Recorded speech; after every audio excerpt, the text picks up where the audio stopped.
네, 안녕하세요. 코인이야기 강혜입니다. 본 영상을 클릭하고 들어오신 모든 분들께서는 올해 하시려는 모든 일이 술술 잘 풀릴 거라 믿습니다. 구독과 좋아요도 한 번씩 부탁드리겠습니다.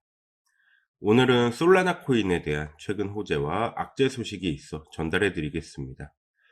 솔라나 NFT 최대 거래소 매직에덴이 1억 3천만 달러의 투자금을 조달하며 기업 가치가 16억 달러로 증가했다는 소식입니다.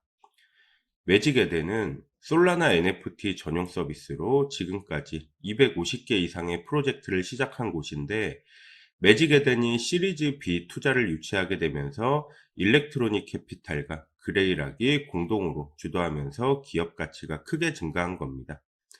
앞서 솔라나는 올해 3월 매직에덴의 시리즈 A 라운드 펀딩에서 2,700만 달러를 투자받았고, 지난해 10월 시드 라운드에서는 250만 달러를 유치하면서 꾸준히 매직에덴을 위해 투자 진행 라운드를 펼치고 있었습니다. 이번 1억 3천만 달러의 투자를 받기 약 한 달 전, 솔라나 기반의 NFT 거래량이 이더리움 기반 NFT 시장의 거래량을 추월하기도 하면서 이미 굉장한 발전 가능성을 보여주고 있었습니다.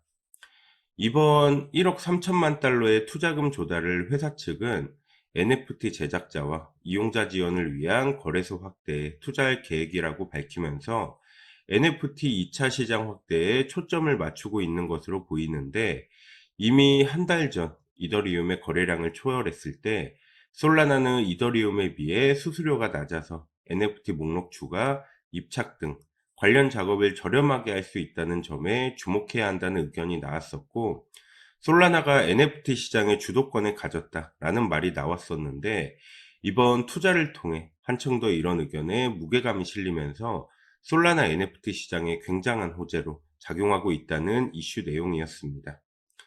다음은 솔라나가 프로세스 등을 강화하는 게 목적인 솔라니움 실드를 도입했다는 소식입니다.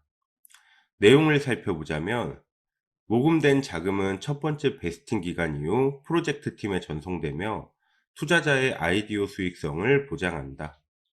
두 번째, 베스팅 전 토큰 가격이 아이디어 가격 이상으로 유지되지 못하면 투자자에게 환불된다. 솔라니움 토큰 판매 시작에 앞서 중앙화 거래소에 상장해야 한다. 토큰 배포에 앞서 커뮤니티 지표가 사전 결정된 기준에 도달해야 한다.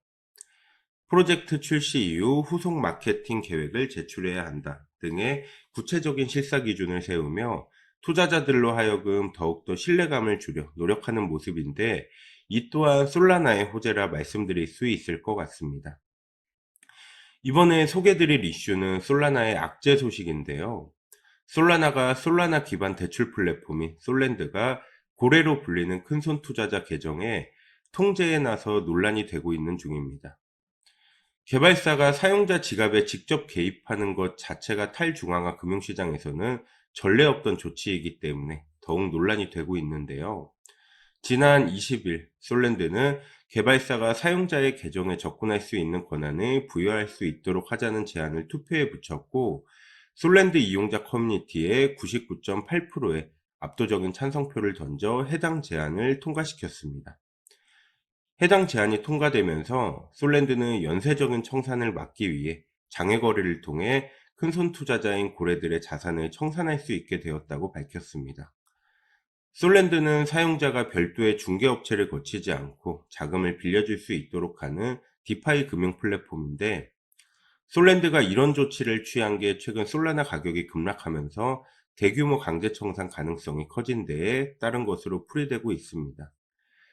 강제 청산 우려를 키운 고래 투자자는 570만 개의 솔라나를 솔랜드에 예치해둔 상태로, 이는 솔랜드 전체 예치금의 95%를 차지하고 있었는데, 문제는 솔라나 가격이 급락하는 가운데 솔랜드 구조상 솔라나 가격이 개당 22.30달러 밑으로 떨어지면서 계정 담보의 20%가 강제 청산된다는 점이 문제가 됐습니다. 솔라나는 얼마 전 27달러대까지 떨어지면서 강제 청산 우려가 커졌고, 이에 솔랜드가 다급히 개입하기 위해 이런 제안을 투표에 붙인 것으로 보이고 있습니다. 디파이의 핵심은 은행과 같은 중앙집권 기관이 없는 것인데, 이번 제안이 통과됨으로써 개발사가 통제 권한을 갖게 되는 겁니다. 또한 내가 아닌 외부에서 내 권한에 대해 정한다는 것은 고개를 갸우뚱하게 만드는 건 당연한 일이고, 문제는 이런 조치가 허용되면 향후 탈중앙화 금융 프로토콜에서 끔찍한 선례로 남을 수 있기 때문에 디파이 업계에도 안 좋은 영향으로 남을 수 있습니다.